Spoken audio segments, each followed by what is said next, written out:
Welcome to astrologymission.com। इस video में हम कवर कर रहे हैं आत्मा बेजायते पुत्र कि पुरुष की आत्मा ही पुत्र रूप में जन्म लेती है।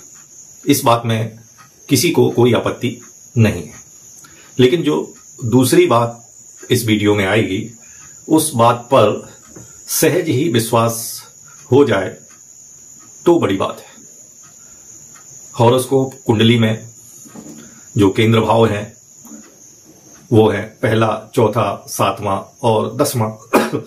इन्हीं भावों की बात, केंद्र भावों की बात इस वीडियो में हो रही है। चौथा भाव जनरली सभी लोग जानते हैं, वो सुख का भाव है, और इसके विपरीत जो 10वां भाव है वो दुख का भाव है। क्योंकि सुख का उल्टा दुख होता है। जैसे पुरुष लग्न से पुरुष है तो उसका 7वां सामने वाला भाव वो उसका जीवन साथी स्त्री है। इसी तरह यदि चौथा भाव सुख है तो उसका सामने वाला 10वां भाव दुख है। यदि चौथा भाव पाताल है तो 10वां भाव आकाश है। यहां ये बात हो सकती है कि 10वां भाव दुख कैसे है, क्योंकि 10वां भाव तो मान, प्रतिष्ठा, यश इसका भाव है। तो आप जान लें कि मान, प्रतिष्ठा और यश के लिए आदमी को तप करना पड़ता है, और जब वो तप करते हैं तो दुख भोगते हैं। अच्छा, जो चौथा भाव है जिसको सुख कहा गया है तो इसको पाताल भी कहा गया है। पाताल माने नीचे का लोक। यदि 10वां भाव आकाश है तो चौथा भाव पाताल है। आकाश पाताल का एक संग है। तो चौथा भाव जो है वो नीचे का भाव है आकाश से, तो उसको हम पृथ्वी मान सकते हैं। और चौथा भाव हम माता से संबंधित है, और चौथा भाव का कारक जो है वो चंद्रमा है। और ये सुख का भाव क्यों है? क्योंकि ये पृथ्वी वाला भाग है, इसमें हम बाग बगीचा लगा सकते हैं, खेत खलियान होते हैं, घूमने के लिए जगह होती है, तो हमें इस सब चीज में आनंद आता है, इसलिए ये सुख का भाव है। ये हमारी माता का भी भाव है। अब हम केंद्रस्थ सप्तम भाव की ओर चलते हैं। सप्तम भाव जो है वो यदि हम एक तराजू मान लें और चौथे और 10वां भाव को 2 पडले मान लें, तो इन पडलों को जोड़ने वाली जो डंडी होती है उसके बीच में एक छिद्र होता है, जिससे वो आलंबित रस्सी बंधी रहती है, अर्थात वो डंडी रस्सी के आलंबन से टकी रहती है। तो वो जो छिद्र है वो सप्तम भाव है, और इस छिद्र में जो आलंबन टिका है वो कुंडली का प्रथम भाव है। इस तरह कुंडली के जो केंद्र हैं, पहला भाव और चौथा भाव, सप्तम भाव और 10वां भाव, इसकी बात हमने इस वीडियो में की। पहले भाव का कारक है सूर्य, चौथे भाव का कारक है चंद्रमा, सप्तम भाव का कारक है शुक्र, और 10वां भाव का कारक है शनि। तो हमें 4 ग्रह मिल गए, सूर्य, चंद्रमा, शुक्र और शनि। अब ज्योतिष के ग्रंथों में आता है कि यदि दिन में जन्म हो तो उस जातक का पिता सूर्य से संबंधित होता है, और यदि रात्रि में जन्म हो तो उस जातक का पिता शनि से संबंधित होता है। अर्थात सूर्य और शनि ये पिता के कारक ग्रह हैं। इसी तरह दिन में जन्म होने पर शुक्र माता का कारक है, और रात्रि में जन्म होने पर चंद्रमा माता का कारक है। तो माता के 2 कारक हो गए, एक हो गए शुक्र और एक हो गए शनि। तो पिता का कारक सूर्य शनि और माता का कारक शुक्र और चंद्र। जैसा हम जानते हैं कि पत्नी अर्थात शुक्र ही पुरुष की माता चंद्रमा होती है। तो जो माता के कारण शुक्र चंद्र हैं, ये दिन रात की वजह से हैं। तो यदि पत्नी को शुक्र का दर्जा देंगे तो चंद्रमा को माता का दर्जा देंगे, तो ये दोनों मात्र कारक हैं। इसी तरह जो सूर्य है, पति सूर्य है, तो स्त्री का पुत्र जो है शनि, स्त्री का पुत्र जो है शनि, या सूर्य का पुत्र शनि। तो इस तरह जो है सूर्य और शनि पिता के कारक है।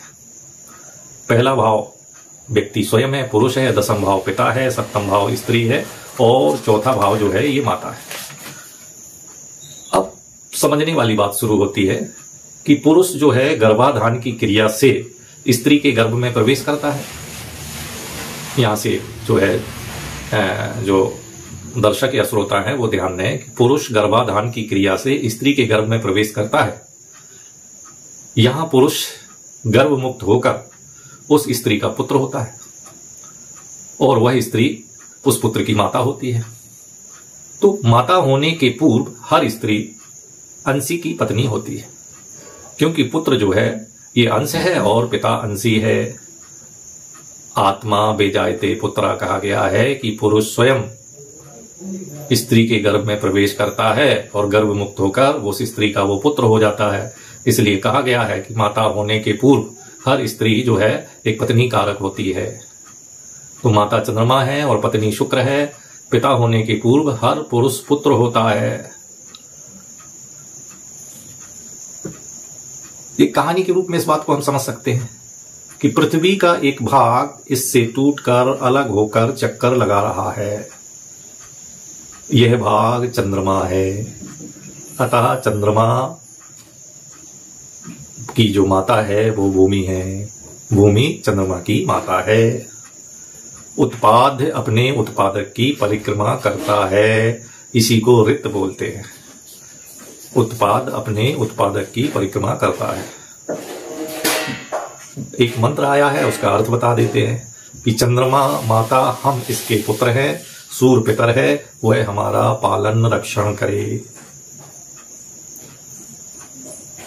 अर्धनारीश्वर का भाव ध्यान में लाएं और इस बात को सुने। स्त्री में पुरुष बैठा है और पुरुष में स्त्री समाई है। आई रिपीट, स्त्री में पुरुष बैठा है, पुरुष में स्त्री समाई है। सुख में दुख घुसा है, दुख में सुख तिरोहित है। कोई अकेला नहीं है, इसलिए सुख दुख बोलते हैं। केवल में ही द्वंद्व का अभाव है।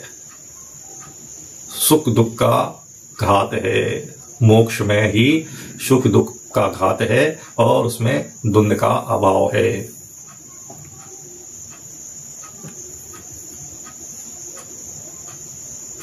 इस सभी सृष्टियों में अग्नीय सोमीय तत्व व स्त्री पुरुष भाव है। अग्नि और सोम, जितनी भी सृष्टि होंगी उसमें अग्नि और सोम तत्व, इसमें स्त्री पुरुष का भाव है। जो कुछ है सब चतुरात्मक है। जैसे स्त्री पुरुष, सुख दुख, पति पत्नी और वाम और दक्षिण। स्त्री पुरुष सुख दुख ये चार भुवन हैं।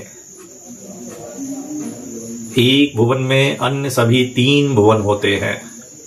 स्त्री में पुरुष, पुरुष में दुख, पुरुष में स्त्री, स्त्री में सुख। एक से अन्य तीन की उपस्थिति का भान होता है। विश्व जो है वो अग्नि सोमीय है। पुरुष क्रूर है, इसमें सोम वीर है। स्त्री सौम्य है, इसमें अग्नि रज है। अग्नि कठोर पुरुष है, सोम सौम्य और स्त्री है। स्त्री की परुषता पुरुष में विक्रमित होती है। उसकी इस शक्ति को सोम वीर के रूप में स्त्री लौटा देता है, स्त्री को लौटा देता है। स्त्री की पुरुषता पुरुष में विक्रमित होती है। उसकी इस शक्ति को सोम वीर के रूप में स्त्री को देता है। निरंतर ऐसा करता हुआ पुरुष निर्वार्यता को प्राप्त होता है। और जो पुरुष इस शक्ति को धारण किए रहता है, शिखलित नहीं होता है, वो वीरवान है, वो सोमवान है। पुरुष को वीरवान करने वाली स्त्री को मेरा प्रणाम। सृष्टि क्या है? एक का दो में विभाजन, यह हिंसा है क्योंकि इसमें विखंडन है। प्रलय क्या है? दो का एक में संश्लेषण, यह भी हिंसा है क्योंकि इसमें विल्पनम है। हर हिंसा में आनंद है। इस आनंद को अहिंसा कहते हैं। अहिंसा परमो धर्मा महाभारत में कहा गया है। हिंसा ही अहिंसा का आधार है। हिंसा सिंह है, अहिंसा आनंद है। आनंद परम शक्ति देवी भगवती है। तो सिंह वाहिनी दुर्गा को मेरा प्रणाम। सोम सिंह है, अग्नि दुर्गा है। अग्नि सोमीय विश्व, सिंगारूढ़ दुर्गा हिंसा एवं अहिंसा का युग्म है। जो स्वयं उत्पन्न होता है, अन्यों को उत्पन्न करता है, जो अद्भुत सामर्थ्य से युक्त है, उसी को सोम बोलते हैं। सोम चंद्रमा है, मन है, वीर है, शुक्र है, वारिश है, आनंद है, अमृत है, ब्रह्मलीता है, आकाश मन और स्वयंभू है। मन से चंद्रमा की उत्पत्ति हुई है। चंद्रमा मन सो जाता कहा गया है। मन अमृत है, आकाश स्वयंभू है। मन से काम उत्पन्न होता है, वीर से शुक्र उत्पन्न होता है, मन में आनंद उत्पन्न होता है। जरा व्याधि का नाश करने वाली स्वयं भूलता को सोम कहते हैं। ब्रह्मलीता का आकार चंद्रमा के समान होने से सोम कहा जाता है।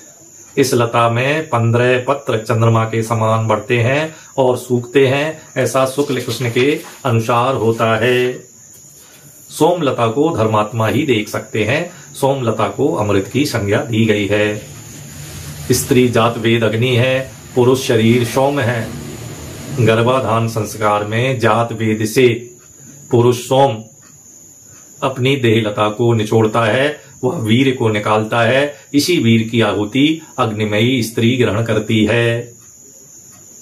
पुत्र द्वारा पिता संसार समुद्र से पार होता है। यहाँ पुत्र उसके लिए भाव है जो उसे नरक सिंधु में गिरने से रोकता है। 3 प्रकार की नौका पुत्र से मिलती है, धर्म, ज्ञान और पुण्य कर्म। इसी वजह से कहा गया है आत्मा बे जायते पुत्रा यथा पुत्रा तथा दुहिता। पुत्र पिता का ही रूप होता है, पुत्र पिता की आत्मा का ही विस्तार है। आत्मा वे पुत्र उत्पन्न इति वेदानुशासनम, भागवत में कहा गया है। वेदों में आदेश है कि व्यक्ति अपने ही पुत्र के रूप में जन्म लेता है, पिता पुत्र से भिन्न नहीं है। जैसी अपनी आत्मा है वैसा ही पुत्र होता है और पुत्र जैसा ही पुत्री होती है। नमस्कार।